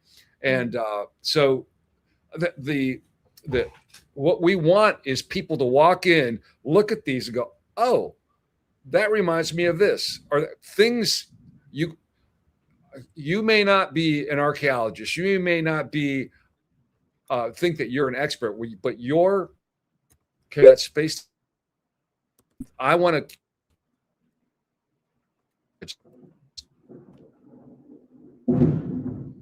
oh, Sorry, guys. I have a huge thunderstorm that's like on top that's of me. you?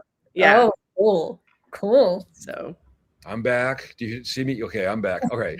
So the people coming are very important to the experience. We have amazing speakers, people that have been in government programs that are now allowed to speak. And actually, they've been allowed to even say more. Because JP, I was talking the other day, I said, there's probably things that you can't talk about yet. And he goes, well, hey, he signed the paper, So this will be one of the first times that he'll be able to be, in front of people and maybe answer some questions that he couldn't really answer before. Time for disclosure. Disclosure time.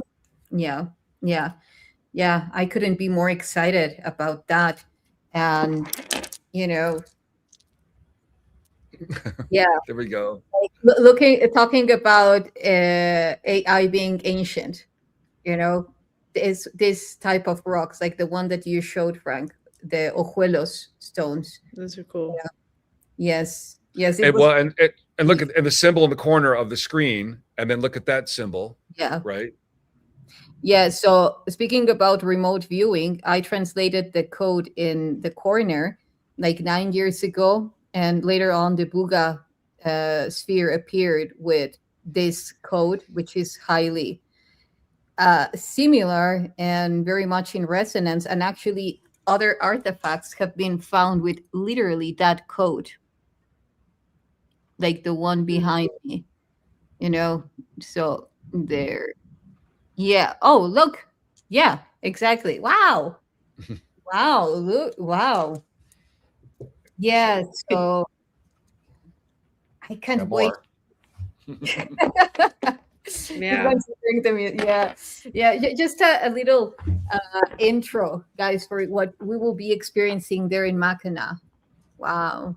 Oh, And then like the Booga has these moon things on it, that looks like even more like the. Have you guys ever put all of the symbols in AI and tried to see if there's well, repeating Mark languages or Mark Russell and Anthony Michael, they're both. Mark Russell's starting a whole web page to start compiling these, right? And so I was talking to him because some of these objects, like in Egypt, it's really important what things are around it to help decode Mhm. something. Mhm. So if we just isolate the symbols, that's one thing, right? But the next thing is to also keep track of like what's around the symbol, because we there's a reason that these things are together. And this was incredible to me when I saw this, because the Boogosphere, I remember these kind of moon shaped things. Then and then of course the classic Booga thing on it as well. But then, okay, Yeah. Well, just in my case, like without now all these eye-headed beings and the very same code that I translate as an eye at the center, for me, it's talking about the primordial nexus, and then the reverse engineered version of it, which is the circuitry. Wow. Wow. and see, this is big. Like I want to have this X-ray. I think there's something inside of it. There is something inside of it. I'll tell you now. Yeah, I can feel it. There is something inside of it. Yeah. So so Don't break we it open, Frank. Yeah. non-invasive. Like Filippo Biondi is my friend. Okay, we know how to look inside things. We don't have to do Right. that. Yeah, exactly. Don't Yeah, get Which don't it's not a geode. yeah. Don't there is an artifact coming that is already over the border that is like this big. It weighs about 80 pounds, and it has like dials on it. I think I've shown both of you pictures of it. It's unbelievable. Yes. Yes. Yeah. And so that'll be there. And it has balls like this on each corner, which have the Booga kind of things on it. So this now I'd heard from Mark Russell that he was under the impression that the Booga symbols only started occurring over the last few years. But one of the things coming was a gentleman that I know, whose his father-in-law passed away, and there was a cabinet in the house that had been locked up for 40 years. They opened it up, and was a big thing with a Booga on it. And so that's 40 years ago. So that's coming to Mackinaw. And so I think that they might have been there all the time, but just temporarily, we're only supposed to start discovering them now or something. But his father-in-law had one from 40 years ago, because I was like, okay, don't let that end up on eBay. Let me I me mean, find out. I also don't exactly know. I know like very basic like how circuit boards work, but I wonder if there's any kind of like, people who do like hardware engineering with computers, if they could like see maybe there is some sort of actual machinery to this. That's you read my mind. You see the temples everywhere, and mainly the ones in India. That Mhm. they rotate like you can spin the rock. That they have a specific sound. They were active. They were rotating. So what? Why not these ones? Why Yeah. not these ones? I've seen, like there are boards that are Stargate likes that they can rotate. The thing is that it needs the right amount of energy, of Hmm. electric field to actually activate that polarization, and then the higher piezoelectric field of the crystals. But for me, uh, they definitely can be activated. The I masculine and didn't the mean to. I didn't mean to pop that up there that quickly, but I no. was just Oh, going to you did show. that? Oh. Yeah. So Oops. these are all going to be at just the conference, and these are crystal skulls that the two. Well, the one is Sean's on the end there, but the two, we call them the twins. and they are completely covered. You can see this is something we want everybody to look at and help us decode, as well as the frequency of these things are made out of a crystal. You know, they're emitting a frequency and an energy, and along with that, you will see on the table just a glimpse of these tablets. And they're very heavy. They're crystalline tablets, and both sides of them have different engraving. And depending, you know, I want to try to light so you can see both sides of them, but just uh, as and then you can see there's an obsidian ball right there, which is about the size of a bowling ball. That's completely, you know, written and encoded with information and language. You know, and so far you said like the dating that you had done was from the other cave near this, but that was the 17,500. Is that the year, the carbon dating that we're talking about, from the Yes. yeah. So if this in general, it feels like, because there's this where we would have been crawling, that we would have been dead because it would have collapsed, but there was some kind of artificial ceiling that had been built with a primitive concrete, which, you know, we started like noticing this white concrete stuff all over that make it look like an entire tunnel system that was kept the soil from compacting, because we had a lot of like, it was really bugging, you know. I think, you know, Nikki and Trevor and me were like, this soil is not tight like it should be. You know, you think something's sitting there for thousands of years, and then I was on a cliff in the middle of the freaking, like 200 miles away north, right? And the soil was similar to this last dig in June, where it was very powdery and it came out, you know, it was not like a lot of digging. It came out kind of easy, right? But the pressure was kept off by the rock face over top of it. So the dust had blown in. And so these artifacts came out, you know, beautifully. And it wasn't like you weren't digging hard, right? Yes. Yeah. Actually, let me share the Well, just before, just look, guys, at this eye-headed being with the wings. This is the figure that I say that represents the primordial nexus connecting to the light architects. You were mentioning about the our eyes, Nikki, in the beginning, Mhm. what Brad told you. Mhm. We have black holes in our eyes. So for me, it's talking also about the black hole nexus. You know, this eye-headed being, for me, it's the, let's say, the highest form of expression of what came later as the circuitry code. This is the reverse engineer reflection of the light architect's nexus, you know? So yeah. I okay, mean, I so can't explain I, myself. I want to show this. Let's see. Cool. Let's go. Well, Remove. we want this one. Okay. Yeah, this one. Okay. Yeah, okay. I'm gonna Sorry, guys, I can't control. No, that's awesome. keep my head up so the camera's Confirmations. I turned it down because we're chattering is coming, but basically where Yssah's sitting in there that was all a cavity behind a rock wall that when they took the stone out, it was all open. And when she's shining the light, you can see crystal skulls in the ground there. And the one in the back has got the cone head. And the two twins we're talking about coming to Mackinaw are right in front of her there. The camera's in my glasses, so it's a little bit wherever I'm looking, that's where the camera's going. But you can see this is underneath a foundation that was probably there 300 years ago. Like a house was built over it, and Yes. it kind of kept it from. Well, would have made it impossible to dig down and bury these in. And plus, Trevor Grassi was the one that noticed that some of these look like shafts, that they were kind of constructed. You know, it wasn't just a hole in the ground. And these were kind of ritually placed. You could see that there's an order to this. The pretty much a lot of the artifacts there will be in Mackinaw. One of them at the top is it looks like a Toltec head, and you guys thought maybe it was broken or something because the head was loose, and Yes. it was basically a helmet that came off that exposed a very non-human head underneath that glows, and that will, if What everything happened to goes the well. very big glowy head?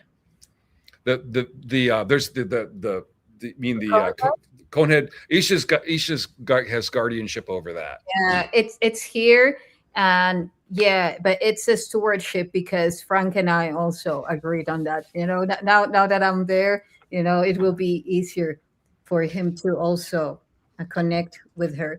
It's like I a mother. It's like a here. it's I have it here. I can show it to you, oh Nikki. yeah. It's these are heavy. She's gonna have to like, they're substantial.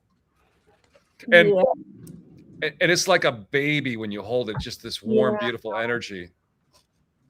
Well, now that the video stops, but yes, as Frank was saying, like some of that concrete actually glows in the dark. You Yeah, I know, remember that. yeah. So like you can see how deep the tunnel goes, how much we had to dig. Which is like how deep, Frank, like from the surface of the earth, like 3 meters of depth easily, right? So the thing that was amazing though is when you got to that rock wall and you were Mhm. the one that pulled the rock out and saw the cavity, the hole open behind it. That must have been a moment, you know. Oh, yeah. Yeah, that definitely. I think what was more impactful for me was when I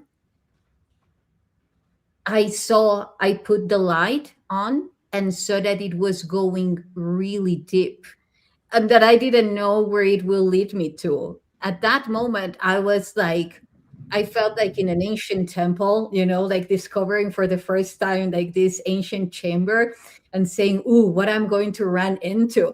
Because of course it was like, "Okay, you go, Isha, because you're the tiniest one." So it was like, "Okay," So, and I have had experiences that from the other side of the wall and with Trevor when we were exploring the other cave, I perfectly listened a serpent ceasing. Like I was putting my Yeah. hand inside, and then I heard this, and I said, "Whoa!" And then I said, "Okay, no, there is not a serpent inside. It's another thing."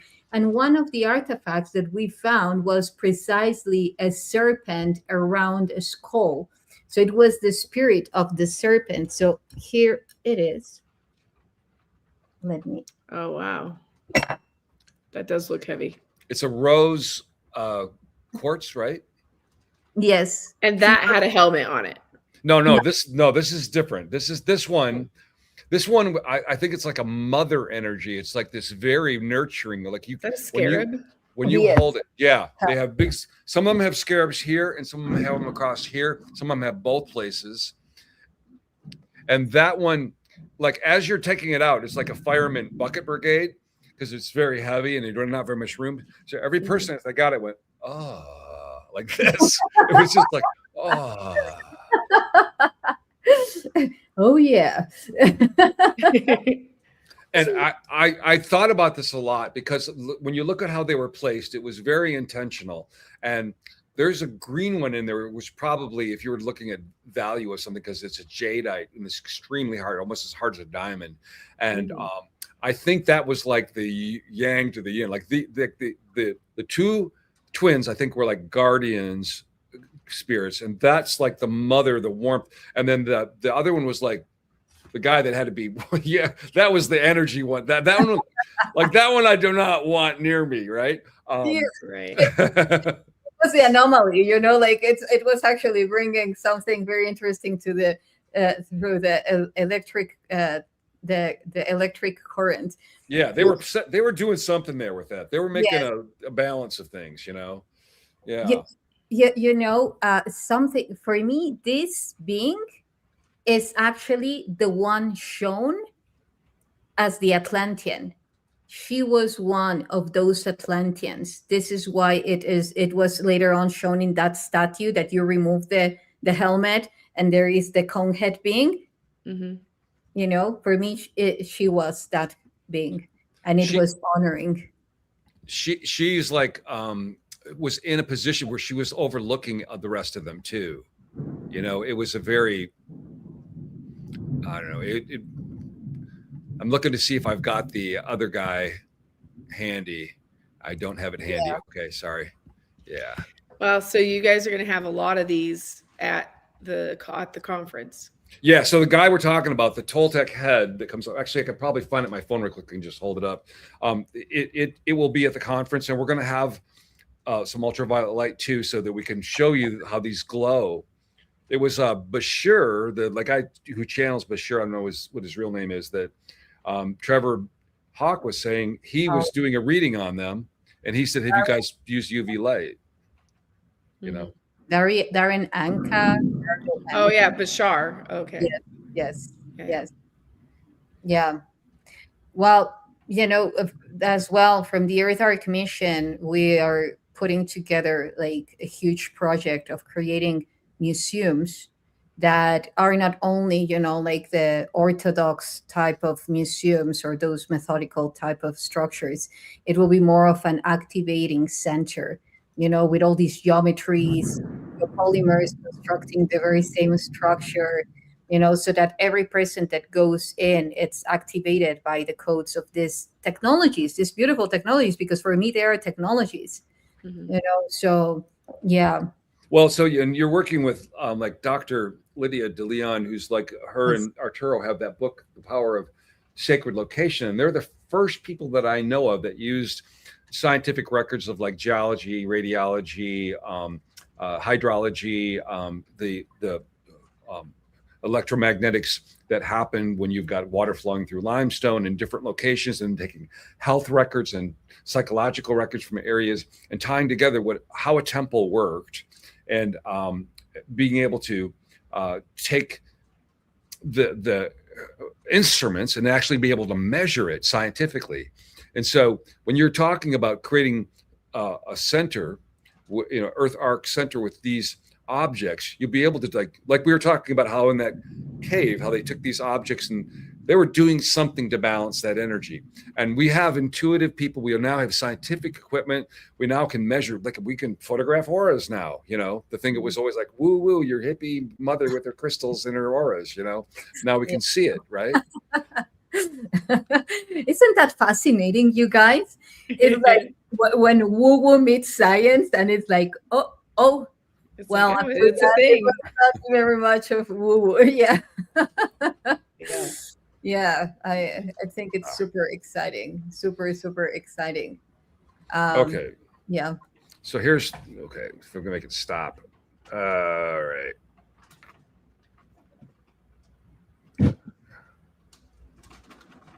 Ah, okay. So Toltec head, right? This has got a black light Uh-huh. on it, so it's got a kind of gray, right?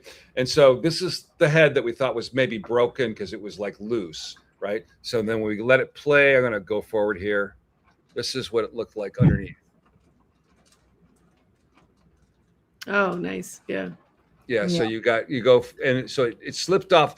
Like this was kind of an inadvertent video, but like so that comes off. We don't have a good shot of that, but comes off, and that's underneath. I do have a shot of me. I was at the mouth of the cave, so I was the guy that would take them into the sunlight for the first time in how many thousands of years. So I do have a picture there of taking it off there, but that says a Are lot. you going to have a black light in your on display in Mackinaw? It could happen. Okay. It should happen. Yeah. Yeah. We're definitely. I'm trying to figure out like how I will do this, because some of these are very active with the black light, and some you want to see under a bright light. And so the less regular light you have, the more brilliantly they glow. So I'm trying to figure out exactly how I'm going to situate that yet. So we're going to definitely have a black light. Yes. So guys, whoever join us, be careful and wash your clothes because there will be black lights. So yeah, no, that's super super exciting. I mean, I always say it, Frank. Thank you for putting all of this together. And the inside, I'm laughing, but like happily laughing because I was throughout all the process and seeing how it was all coming together in such a harmonic and fast pace. So It's Um, mad. It's madness. It's Yeah, I like was like, complete. wait, you're wanting to do this in 3 months? Where you what? Yeah, What? yeah. I got a What's hold of Nikki. happening? I'm like, Nikki, help! I don't know. Like this, everybody keeps saying yes, and I don't know what to do. Um, yeah, Nikki, thank you as well, because I know that you have been supporting Frank a lot, So, as Trevor said, just checking in, Tim. Yeah, we're a beautiful team. I am so grateful for having you guys and putting together this event Yeah, well, together. I think it's gonna be fun. So, like, Yeah. if you guys want to come chill with me, chill with them, come. It'll be fun. yeah, Yes. I'll tell you some stuff. Yeah. Yeah, Frank, you should have put your glasses down and yeah. Exactly. Yeah. So, any details that you want to share with the people? Because I know that a lot of people have written to me, like ask for details. I always direct them to the page. Yeah, so because this is not like most conferences where you go stay at a hotel, right? So this is a campground, and this isn't just a campground, right? It's got cabins. We have 100 cabins at the campground, but you also have another cabin village nearby. We build all the cabins, all the furniture ourselves. We have our own wood shops. We have all our own artisans, right? This is not a normal place. This is my little kingdom. Okay, you're going to see what my place is like. So we also have um, a lot of campsites, hundreds of campsites. We have 25 different kinds of campsites, 25 different kinds of cabins. And we also have house rentals that are on the lake. We also have 2 hotels that are like one we call Lake Trail. You walk down the trail to the lake, and it's got a beautiful view of the Straits of Mackinaw. And the other one's right in town on the sandy beach. But I'm hoping everybody will want to stay right in the campground, because what this conference really is about is going to be not just sitting in a chair in a room and then having a break. It's going to be the interactions, because I want to have we're in a gorgeous place. This place has been named the #1 summertime vacation place by TripAdvisor for like a decade, because when you get here, you'll see why. Like it was so hard. Like JP, we're trying to get his flights together. And yours too, Yssah. It's like, it takes you like forever, because you got to go this airport to this airport to this airport. Now, there's 2 airports here. One that's in the Upper Peninsula, one in the Lower Peninsula. You can arrange, we will shuttle you, because it's not like there's Uber here. We're kind of in the woods, right? But where Michigan's like a hand, we're at the very, very tip of the hand. And then right off of our shore, you're going to look at Mackinaw Island, which is the Native Americans.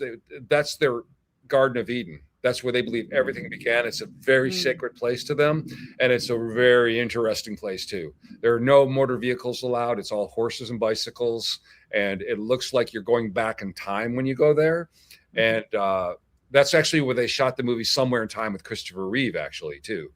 So, and probably not this conference, but maybe we have another one. Like, I would like to get a group over there and give them the Frank tour, because literally it's got a lore. The Native American stories about it are like Lord of the Rings. It's even it's Jeez, I saw that Yeah. like right there. I'm like, wow. Savannah is happy. Yeah. yes. Well, anyway, so at the campground, what we were going to be meeting, and it was called our rally building, right? And so we're going to take a break in the middle of the day. Like, we're going to get together, have a breakfast together, and then we'll have our morning sessions. And then I haven't really done everybody puts a schedule together. What's the schedule? I'm like, okay, we're floating our schedule, because the very first clear night, we're going to be going to our secret location for our sky watch, with our pine cone from the Nordic Being off a spaceship and the handbags, right? And we'll probably have the pop-up museum that night. So it's going to be a very powerful night. And this dark sky area is like, I've gone there with a few friends, and like in 45 seconds, ships are showing up, right? And I can't even, JP has done it with 1,000 people, right? So you mix this energy of us together there. And Emery's already asked me, like, can I videotape it? Can I use it? I'm like, everything is for everybody. That's what this is about. We need to get, we need to interact. We need to connect our memories. We need to get things That's what this is about. Come, bring your energy, help us, understand these mysteries, help us, bring down the memories that of who we are, help us take agency back over this realm and make it as beautiful as we know it can be. Yeah. Well said. Well said. Yeah. Yes. Yeah. When you were saying about like going back in time with the horses and so forth, it reminded me of Cuba.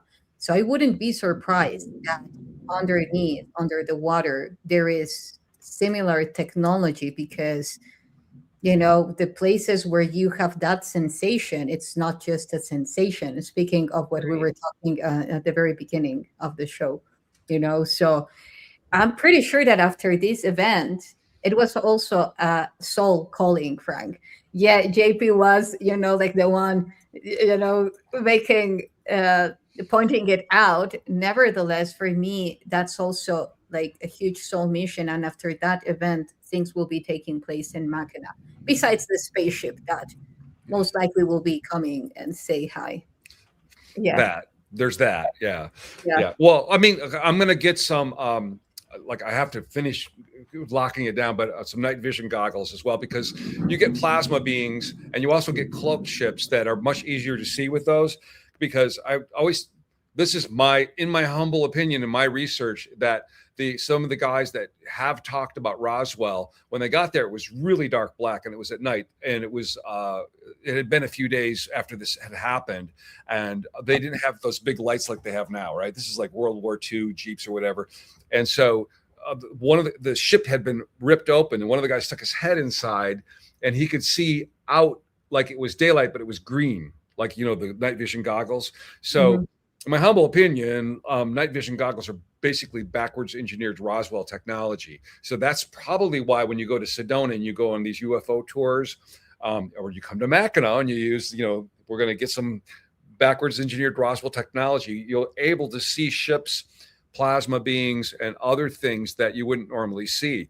And it's that your consciousness, you don't need to like have a radio. You're us together telling them it's okay, that we want to have that interaction, is what makes it work, and then also all those people watching, because that sky is huge. I mean, you could miss something over here. So we need everybody. Yes.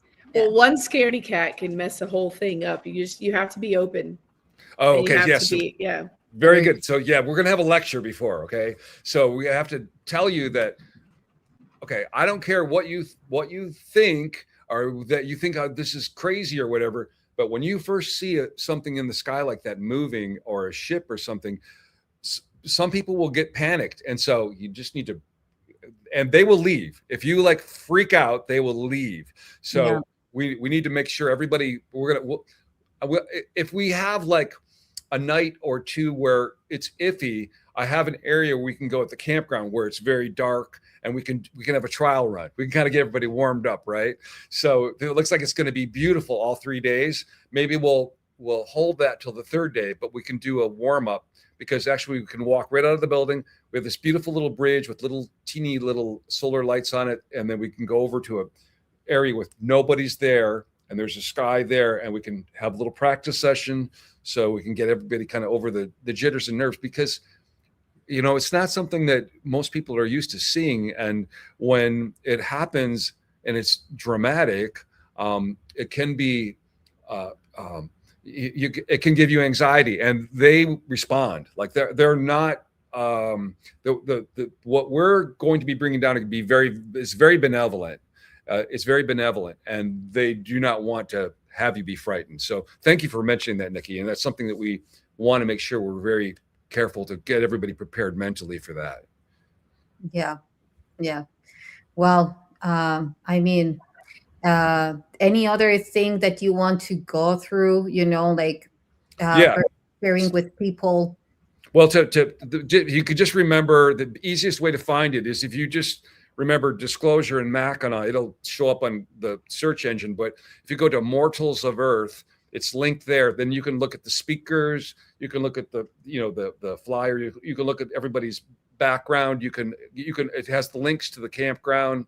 And So you're you also, if you can't come in person, you do have a online thing. Oh, so you guys both have coupon codes. So whoever's your favorite, you can use their coupon code here, because if you were going to attend from anywhere on Earth, we'll have an online version, that'll be accessible, and so you can save 10% by giving your coupon code of.